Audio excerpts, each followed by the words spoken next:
안녕하세요. 미국 LA에서 내과 전문의와 신장내과 분과 전문의를 하고 있는 닥터 조동혁입니다. 신장 건강을 지키는 길이라고 말씀을 드리는데요. 그런데 왜 당뇨가 붙었냐? 미국이든 한국이든 투석 환자의 50%가 당뇨 때문에 생기기 때문에 이 당뇨는 항상 신장병과 같이 이야기는 되는 경우가 많이 있어서 오늘 타이틀은 이렇게 지었습니다.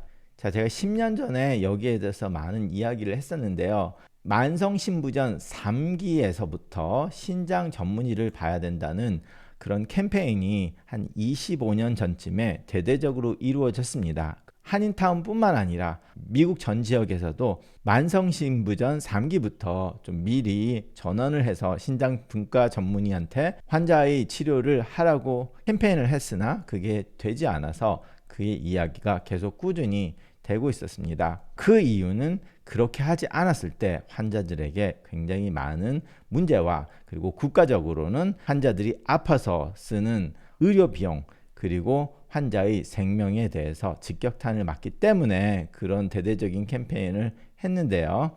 자, 그러면 신장내과 분과 전문의로 일찍 전원된 환자들이 정말 더 오래 살까에 대한 의문을 가지게 되는데요. 자, 일단 결론은 2025년 올해 새로 업데이트 된 겁니다. 올해 나온 거고요. 자, 여기서 63만 명이나 되는 환자를 대상으로 조사를 한 건데요.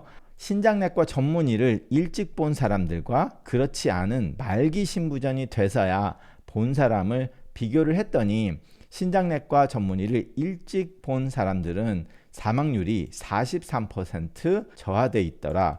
결과적으로 67%밖에 안 된다라는 거죠. 결과적으로 신장내과 전문의를 투석 직전까지 보지 않은 사람들 중에서 100명이 돌아가셨다고 하면 신장내과를 일찍 본 사람들은 67명이 아직도 살아있다라는 겁니다. 그런데 첫 6개월은 거의 절반 수준으로 이 사망률이 저하된다는 것을 볼 수 있었고요. 신장내과 분과 전문의를 미리 본 환자분들은 병원에 입원하는 시간도 적었고 이식도 더 빨리 하게 됐고 하는 여러 가지 장점이 있었다라는 결과가 2025년에도 업데이트가 됐습니다. 자, 그러면 이 CKD3 만성신부전 3기란 무엇인가? 만성신부전이라고 하는 것은 피검사로 우리가 신장 여과율을 볼 수 있는데요. 내과 의사든 외과 의사든 어떤 피검사를 하면 거의 99% 콩팥 기능을 확인을 하게 됩니다. 수술을 할 때도 피검사를 해오라고 하면 콩팥 기능 수치가 반드시 그 수술 전에 체크를 하게 되어 있습니다. 그래서 그 피검사를 보면 크레아틴인이 있고 그 근처에 GFR 신장 여과율이라고 써 있는 것이 있는데 이것이 59 미만일 경우에 만성신부전 3기라고 일컫습니다. 그래서 결과적으로 30에서 59 사이가 3기고 15에서 29까지가 4기 그리고 15 미만이 되는 경우에는 5기 즉 말기신부전이라고 하는데요.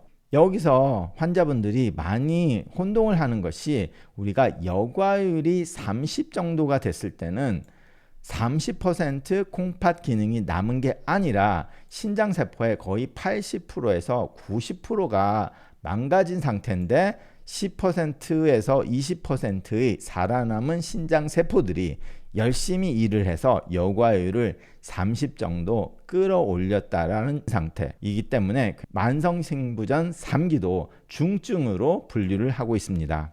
그래서 이 3기부터 이 시기를 놓치면 거기에 대한 여러 가지 일을 해야 되는데 그 환자에 대해서 그런 관리가 안 돼서 결과적으로 환자가 안 좋게 되기 때문에 미리 전원을 하라는 이야기가 나오게 됩니다. 그러면 뭐 콩팥이 좀 안 좋다는 이야기는 많이 들었는데 뭐 나는 증상도 없는데 뭐하러 콩팥내과를 가냐 아니 이게 뭐 큰 문제라고 생각을 하냐 이렇게 말씀을 하시는 분들이나 생각을 하시는 분들이 많이 있습니다. 증상이 없다 보니까 굉장히 약하게 생각을 하다가 좀 나중에 후회를 하는 그런 병 중에 대표적인 것인데요. 자, 신장병과 기대 수명에 대해서 나온 글이 있는데요. 40세의 남자와 여자를 얼마나 더 살 수 있을까 평균 기대 수명을 본다면 정상 콩팥 기능을 가지고 있는 사람은 남자는 30.5년을 더 살 수 있고 여자는 34.6년, 그래서 70세와 75세 정도가 이제 평균 수명으로 기대 수명이 되겠습니다. 그런데 만약에 콩팥 기능이 45에서 59가 된다면 이 30년을 더 살 수 있는 게 아니라 24년을, 그리고 여자는 28년을 더 살 수 있다. 그래서 이렇게 많이 줄어든다라는 거죠. 그런데 GFR이 30에서 44 정도까지 만성신부전 3기 밑으로 좀 더 내려가게 되면 30년이 반으로 줄여서 14년과 16년으로 돼서 결과적으로 40세의 여과율이 30에서 44가 된다면 이분은 54세에 아니면 여자는 56세에 사망을 할 거라는 추측을 하게 된다는 거죠. 그런데 만약에 4기가 돼서 GFR이 15에서 29 사이가 된다면 불과 10년밖에 더 살지 못하는 그런 예상 수치가 나온다는 겁니다. 자, 이것은 그동안 이런 수치를 가지고 있었던 사람들이 통계를 모아서 그것을 나타난 거기 때문에 굉장히 많은 사람들이 통계가 여기에 있어서 그 통계에 맞는다는 거지, 이것을 했다고 모든 사람이 100% 그렇게 된다는 건 아니겠지만 우리 말하는 대부분의 콩팥병들은 만성신부전입니다. 시간이 지나면서 점점점 콩팥이 망가지는 그런 병인데요. 그러다 보니까 이런 일들이 수년을 걸쳐서 일어나는 거기 때문에 그렇게 콩팥이 망가지면서 혈관 손상이 되고 심근경색증도 오고 뇌졸중, 말초혈관장애, 뭐 다리가 썩는다든지 그런 것까지 생긴 후에 사망을 하게 되기 때문에 신장내과 전문의를 일찍 방문하라는 거죠.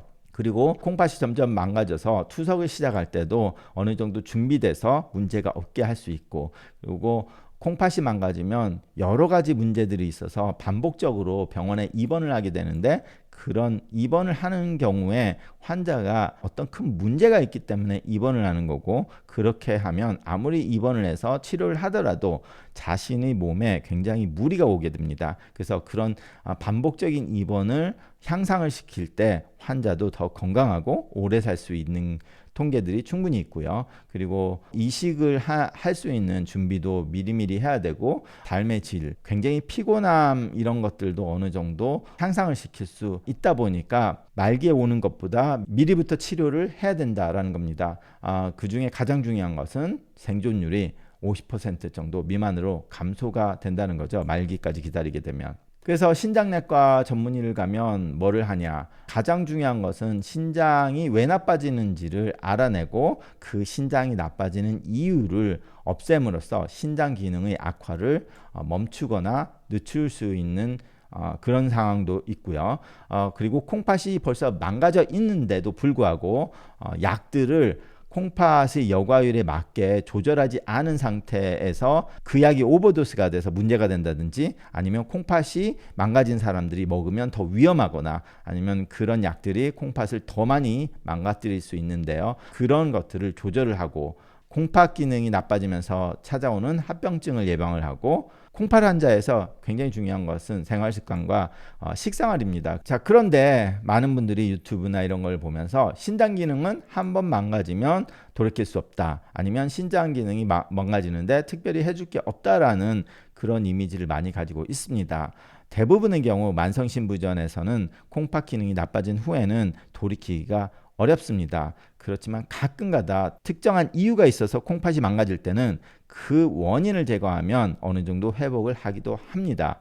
그리고 콩팥이 망가지는 것을 더 잘 조절을 하려면 혈압을 잘 조절하고, 많은 환자분들이 당뇨 때문에 콩팥이 망가지는 경우가 많다 보니까 당뇨의 혈당 조절을 잘 하셔야 되고, 단백뇨의 관리, 식사 조절, 그리고 콩팥에 해가 되는 약을 차단, 특히 소염제, 무분별한 항생제 남용, 아니면 특정 항생제는 콩팥에 해로운 항생제들이 있습니다. 그런 것을 피하고, 그리고 특정 당뇨약은 콩팥이 나빠지면서 쓸 수가 없습니다. 특히 뭐 메폴민 같은 경우는 굉장히 좋은 약이지만 콩팥이 어느 정도 망가지면 이제 더 쓸 수 없기 때문에 그런 조절이 필요합니다.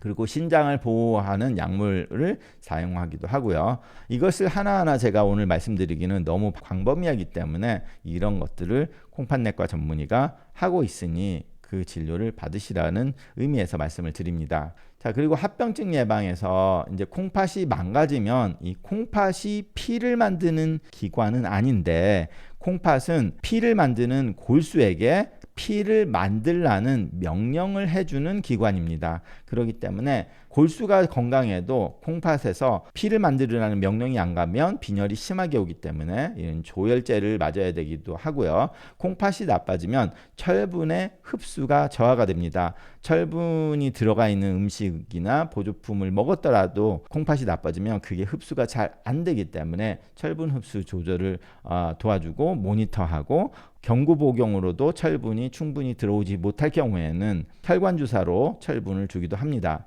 그리고 중요한 전해질 불균형, 인이나 칼륨, 칼슘, 나트륨 등의 조절을 하기도 하고요.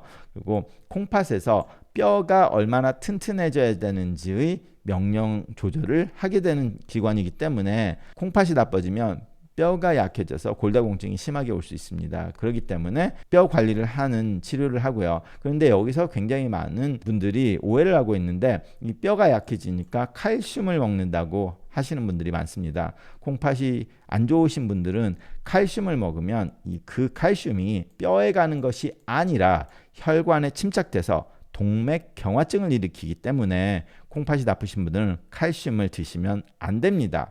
특정한 경우에는 칼슘이 너무 모자라서 일시적으로 칼슘을 드리는 경우도 간혹 있으나 그런 경우에는 일반 내과 선생님들이 그런 거를 핸들을 할 수는 없는 레벨이기 때문에 콩팥내과 전문의한테서 치료를 받을 때 가끔가다 특정한 이유에 잠시 쓰이기는 합니다.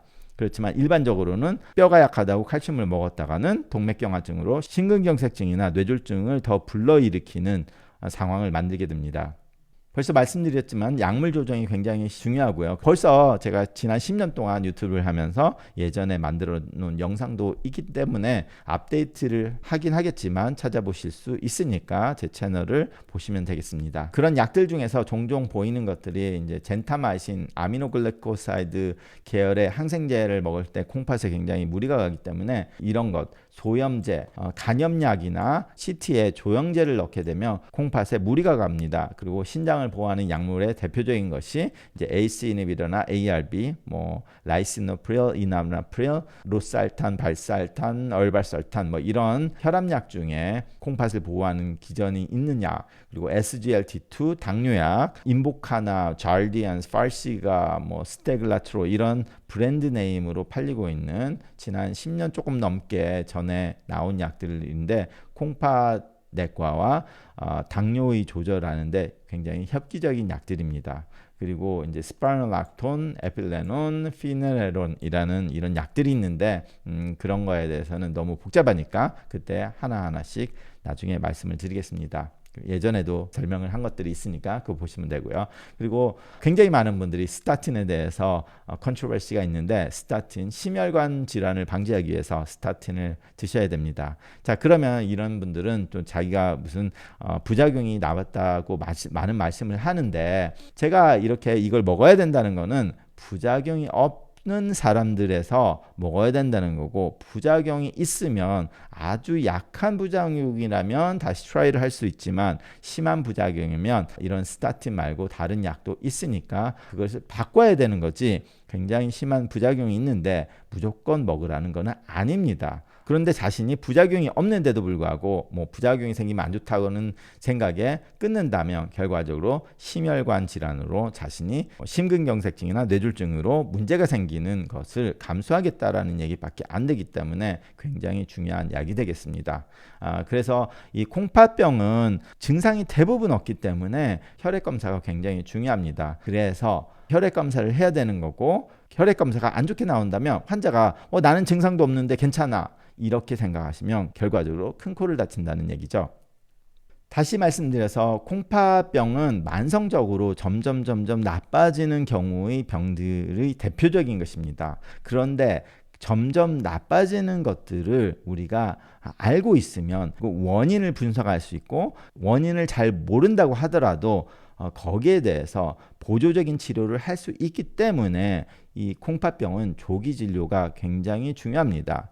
만약에 조기 진료를 안 하고 말기까지 갔다면 결과적으로 환자의 생명에 대해서 더 큰 문제가 되고 환자가 뇌졸중이나 심근경색증이 걸려서 더 힘든 삶을 사는 삶의 질도 문제가 되고 결과적으로 국가적으로는 의료비를 굉장히 많이 쓰기 때문에 미리 예방을 하라는 겁니다. 자, 국가적으로 환자가 방치돼서 마지막 말기에 온다면 의료비가 엄청나게 든다는 말을 반대로 얘기를 한다면 콩팥내과 전문의 입장에서는 환자가 미리 온다고 돈을 더 버는 게 아니라는 거죠. 환자가 말기까지 기다렸다가 와서 그냥 바로 투석을 해버린다면 콩팥내과 전문의는 투석을 함으로써 수입이 더 늘어날 수밖에 없는 모델입니다. 그래서 제가 지금 말씀드리는 이런 조기 진료를 하라는 것은 콩팥내과 전문의들이 수입이 좋아지는 게 아니라 환자가 더 건강하고 더 오랫동안 건강하게 살기 때문에